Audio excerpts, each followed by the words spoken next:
So our next speaker uh, is our international guest star. Uh, Johnnie Hansen is someone who's got a wealth of experience in the investments environment from a sustainable point of view. And picking up on John's last theme, he'll be talking about sustainable investment and an African outlook. And very, very briefly, of course, we can't let him just come to the stage cold. We must warm him up. His favorite cartoon characters are Calvin and Hobbes. He's an avid mountain biker, and even though you might not say it, he's got a lethal left hook. He's a boxer, recently started doing boxing. I asked him, who's the greatest of all time, Muhammad Ali or Mike Tyson? And he said he'd have to filter with the old guy, Muhammad Ali, but that's possibly because when he was young, his mother wanted him to be a priest, so he takes a more sullen approach to these things. A big hand for Johnnie Hansen as he comes to share some words on sustainable investing. Thank you. I did want to be a priest when I was 6 years old, and ended up, so when I really have to scare people, I say I'm an investment banker, so I sort of belong to the devil. See if we can get this going. Just a few more words on myself, since I'm the international and foreigner in this forum. I am Danish, if you're picking up a funny accent. I have been in South Africa since 2003, so I do consider myself one of you. I have 4 daughters here. I also mountain bike. Where's Darby? Also mountain bike. I also love math, studied math and economics. I'm not gunning for your job, but I might be gunning for a cycle ride. Yeah, I've always worked in emerging markets. Spent 10 years in the former Soviet, mainly Russia, working with financial institutions for the European Commission, building up what they didn't have during the communist times. Came to South Africa in 2003, as I mentioned, with IFC. Ran my own strategic advisory company for a couple of years and was headhunted by the Danish Development Finance Institution, investment fund for developing countries, where I was until April this year, and then I became a rogue agent and am now consulting and working with impact investments.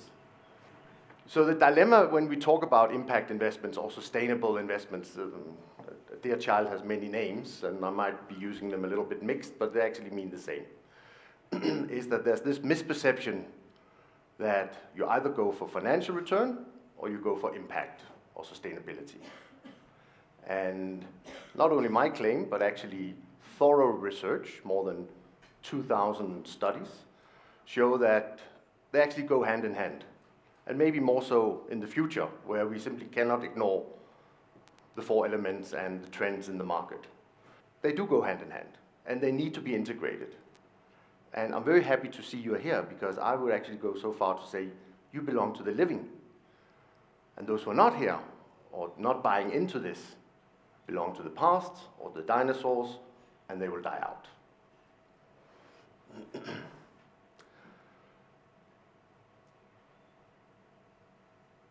When we talk about ESG, environment, sustainability, and governance, it's important to measure. If you can measure things, you can manage it. And luckily we have global organizations helping us, the UN, that come up with these 17 sustainable development goals. You can see their different titles. But again here, it's important to measure them. And this is a moving target. There's a trend where we want to make this more measurable. And there's lots of organizations working with this. And again, as I said, if you can measure it, you can manage it. And it's basically the same principles as you learned at business school. The SMART targets, they have to be specific, they have to be measurable, achievable, realistic, and timed. And maybe some of these are a bit on the soft end, but there is a constant work going on how to measure it. Now, as I mentioned, I come from the Development Finance Institution background, and it's not that long ago, we were only measuring job creation. And DFIs were probably the trendsetters in the industry, the thought leaders. And I actually think the DFIs lost out on that. Was taken over by some philanthropists, impact investors, high wealth individuals, impact investors. who are actually now setting the trend. And that also forced the DFIs to now start measuring much more than just job creation, but climate impact, CO2, carbon emissions, and when you talk job creation, you're talking female job creation, youth job creation, rural job creation. So it's become much more detailed. Instead of just talking about shareholders' values, we actually talk about stakeholder values. And I spoke to a big English energy manager who manages a lot of renewable energy projects. And they started, as most companies started, as profit-driven. They were profit-driven, creating values for shareholders. And recently changed their whole focus, now talking about stakeholders. And again, this is a trend that you need to incorporate in your investment strategies, that you think your whole value chain through, or full circle. It's both your suppliers, what comes out of your company, your customers, the people in your company, the staff, people around it, and community. So here's a little bit of theory. I won't go into a lot of details. But if we take the one extreme, the dinosaurs, I would call them, the traditional investors, they focus on financial return only, the top left corner for you. They're not really interested in ESG issues, not really having any active approach on ESG impact measurements. And then you see an involvement, and you can take the other extreme, impact investors, or the tree huggers, as some might want to call them, where financial return, yes, still important, but social and environmental return is now also key. Governance is key to measure when you do your investments. Does this company or portfolio you invest in have the right governance in place to manage the future? You're actively dedicated on impact measurements. Before you even do the investment, you actually look, what impact will I generate? And again, coming back to the SMART objectives, the specific measurements on the 17 UN Sustainable Development Goals. So those are the two extremes, the dinosaurs, dying race, and the tree huggers. So who are those tree huggers? And funny enough, they're not the hippies that we used to know. They're actually the hardcore boardroom, fancy, polished shoes people now. 80% of global investors are focusing on sustainability more than they did 5 years ago. I remember when I was late in one of my last years at university, I went to a talk on, they called it CSR back then, just corporate social responsibility. Again, it's a name, it's still used, it's still the same thing as ESG in a way. That was in '92. And nobody, I mean, there was one bank in Denmark that was doing a little bit. And 10 years later, in 2002, 45% of blue chip companies were reporting on CSR. 17 years later than that, we're now talking about, I think it's 90% of companies reporting on CSR. So blue chip companies have caught up. See the largest pension fund, I thought that would be an interesting statistic for you, it's a Japanese government employee fund. They do require that ESG is an incremental part of their investment strategy. This is a trend, and it's not that old, you can still catch up, but it's definitely going in that direction.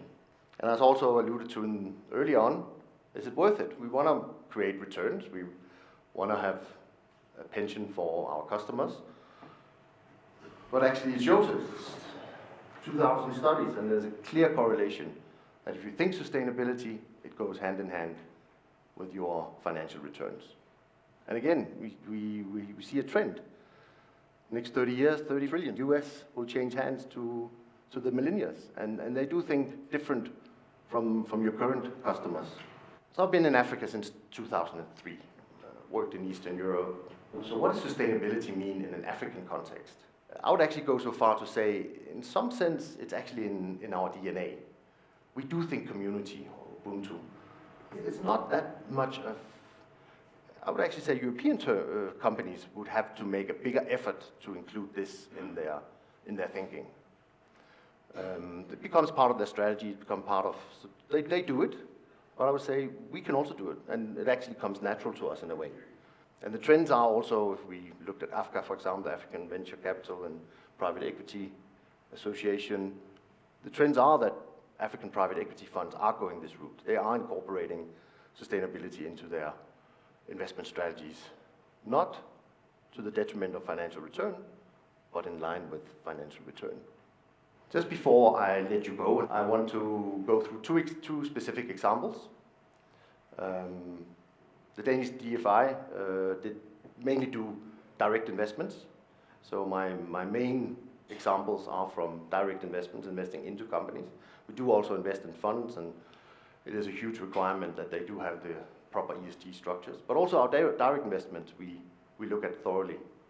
So our investment due diligence is not different from any other due diligence, I think, except it includes a lot around impact and a lot around ESG.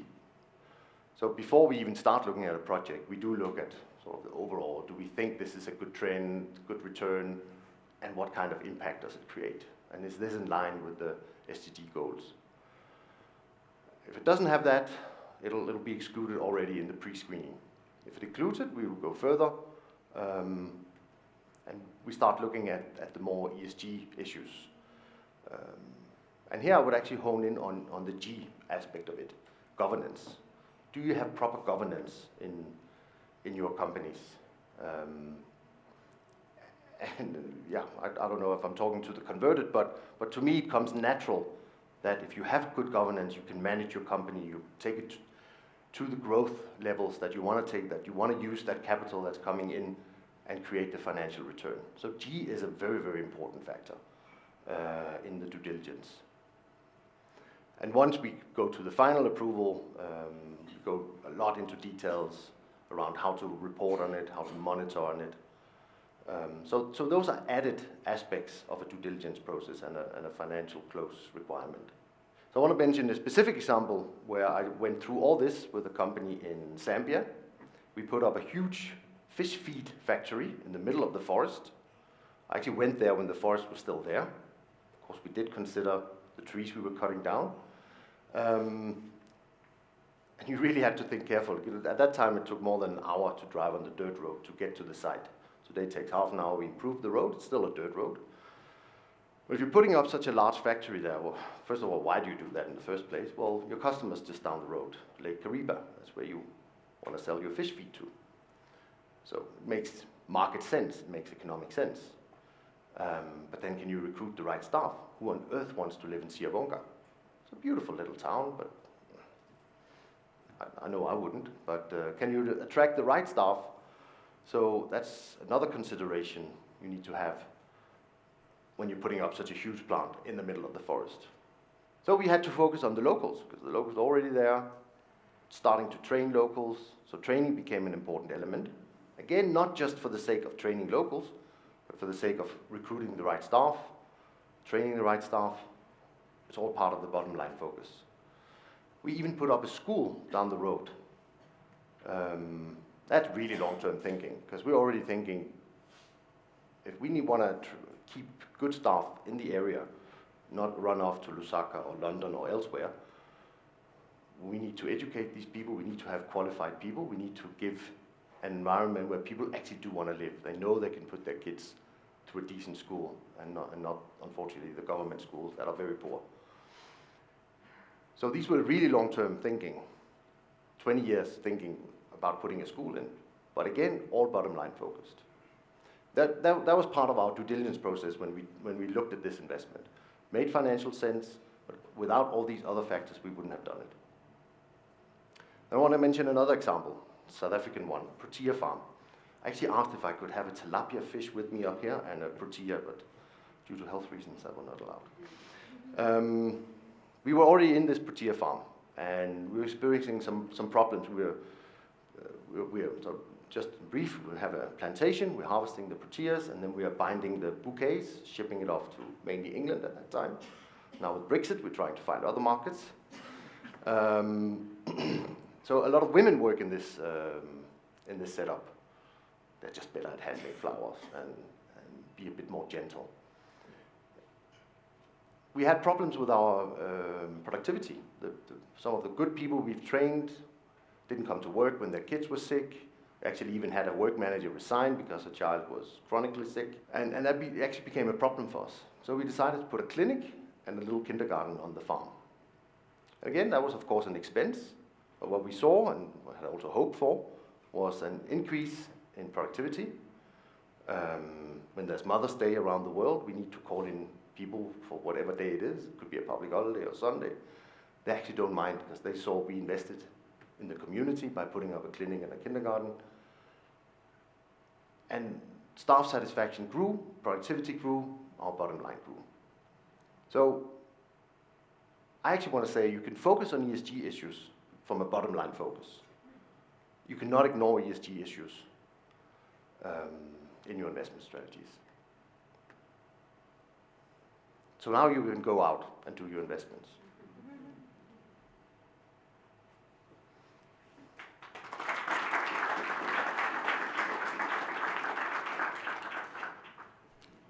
Was there any nasty questions? Tough one. Oh my God, okay. Thank you. Thank you very much, Johnny, for your insights. A couple of questions have come through. We'll pick a few that will test your agility and swing.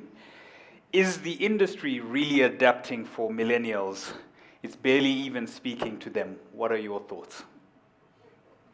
No, I don't think they are. I don't think the industry is adapting. And I think the industry is in for a rude awakening. Hence we are here. That's why we're planning ahead. The foresight. Good answer. Good answer. How much do you think investments can contribute to the sustainable development goals that you shared with us? Those goals have been around for so long, and yet nothing has been done. Well, I wouldn't say nothing has been done. A lot has been done, but there's still a huge gap. I mean, these are set for 2030. We all know the Paris Agreement, trying to reduce carbon emissions by 2030, and we're just not keeping track. We're not catching up to what we are behind. And that's just on climate. Then you can talk about, especially for Africa, infrastructure. Are we having enough infrastructure investments to pursue this growth opportunity? I loved your talk about China.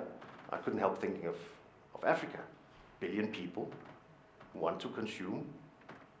This is where the opportunities are. So hopefully that can then lead to investments into infrastructure, energy production, and hopefully renewable energy production, which, if there's anybody who knows anybody from ESCO, is now cheaper than coal production, using energy from coal. And I'm not just saying this because I'm Danish and we love wind energy and produce wind turbines. It's proven.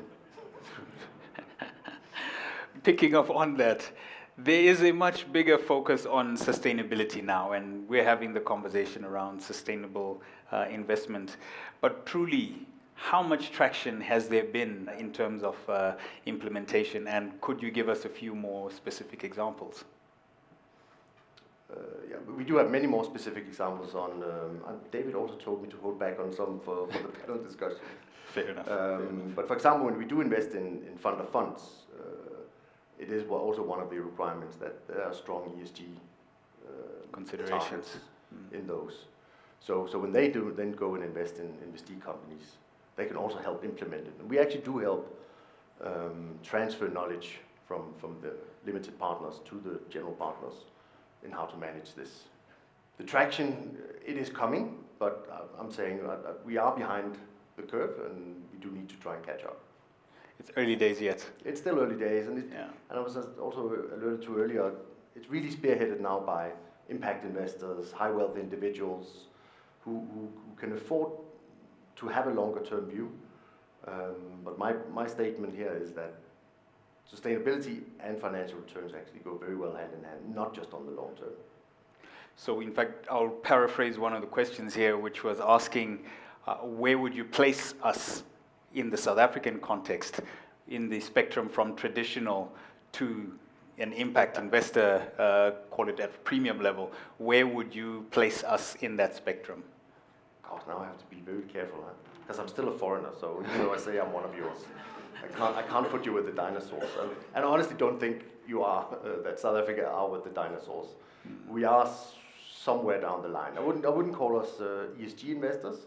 So there were 4 categories on the slide. Yes. I'd say we're probably in the second category, leaning towards the third category. We're definitely not in the impact as yet. Right. Last but not least, if we struggle with good governance in the traditional investment context, how can we have good governance in the sustainable context? Yeah, that's sort of a prerequisite, I guess. You do need to subscribe to good governance in the first place. And that's not just for sustainability. It's a fundamental. It's actually just good corporate governance. A big hand for Johnny the Boxer. Thank you. Thank you.